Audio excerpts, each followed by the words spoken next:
bakunzi ba Semiton TV ndabasuhuje kandi mbifurije kumererwa neza cyane n'umuhungu wanyu Innocent Bimenyimana. Hanyuma rero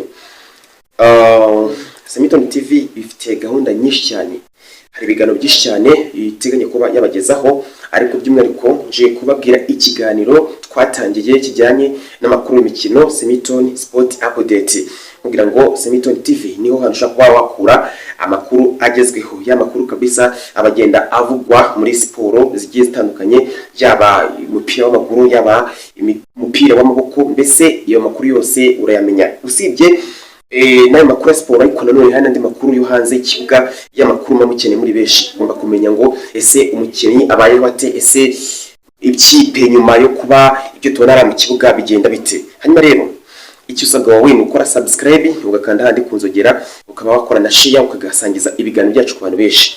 Success umungu.